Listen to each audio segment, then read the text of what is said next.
Hello, hello. So this is a fallout video from the Vancouver Canucks series with the Montreal Canadiens. And I know that if you've searched this video out, because I'm just starting out, but I know that if you're a Canuck fan, you're frustrated. And I'm frustrated too, especially when they battled back in the beginning of the third period to get it tied 2-2, and then the loosey-goosey stuff started again and all the turnovers. So this video is pretty much going to be focused on the development of Thatcher Demko.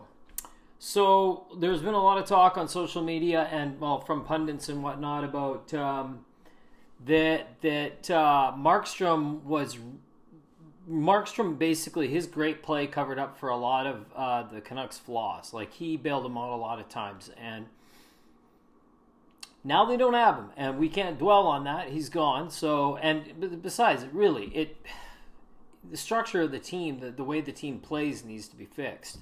So, it's obvious because the Montreal Canadiens absolutely exposed that with super fast team. I question Vancouver's team speed. I'm not talking about individuals. I'm talking about team speed, because last year, last playoffs in the summer, they just seemed that they just couldn't keep up with Las Vegas. That was a team that they just went into the shell. That Vegas was so fast. Montreal has that kind of speed. They're a super good team, as we saw, and they burn you really quick. But that's another issue. Demko, if they want to develop Demko, they need to clean up their game. They need to clean it up. And I know because if you play the kind of game and he gets exposed to all these turnovers and 2-on-1s and 1-on-nothings, he's going to lose confidence. I mean, the guy's young, and the only way I think you can develop him is play a more defensive style from the net out. Don't leave yourself so exposed. They seem to get turnovers at their own blue, or at the offensive blue line, that end up going right back from there all the way in. They're pressing too hard on offense most of the time. Again, that comes from playing from behind.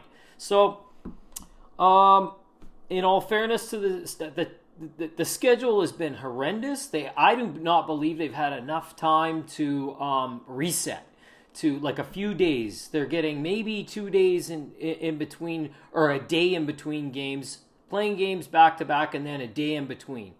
It doesn't seem like enough time to actually get in there, watch video with the whole team, show them where the breakdowns are, and then get on the ice and show them what they need to do to correct that.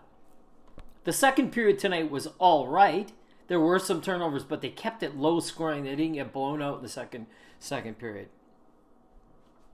So that's what I think hopefully happens. We're playing it. We're right away. We're going against Ottawa next week for a 3-game series. Literally, we need to win all 3 of those games. Get back to 500.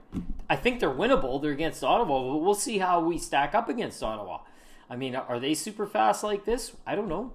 We'll see. I've watched some of their games, but it's really hard to tell unless they're playing your team. But I do know one thing too, is I watch some of these inferior teams down in the U.S. divisions, and they're playing against Vegas or playing against Colorado, and they tend to choke it down, and they're trying to get these really tight, 1-0, 2-1, stay in it really close, play really defensive, hope for the, that break, instead of playing wide open loosey-goosey hockey where they're just going to get, pummeled. The Canucks need to get maybe back to something like that. Choke it down. So, but I'm going to say some highlights tonight. We're all aware, PD finally broke his drought. I was going to post about it because it really looked like he was getting kind of whiny out there. Like, not whiny in the sense of talking, but he stopped giving up. He lays down after he gives away that breakaway that goes in on Holtby, and you could see some of his battle just isn't there, but finally he scored, and hopefully he's going to get over the hump.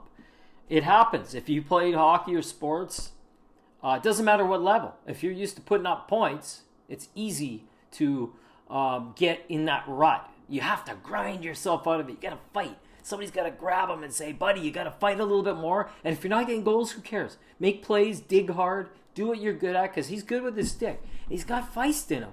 We've seen it before. So, last thing. And Hoglander, yes, the guy's rewarded. Now, has 2 goals, I believe.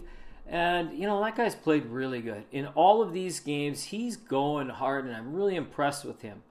But anyways, that's all I've got. If you have any comment, I'd love to have your subscription if you give me that and maybe a like. And hey, if you don't agree, comments. Let me have it. Have a good one.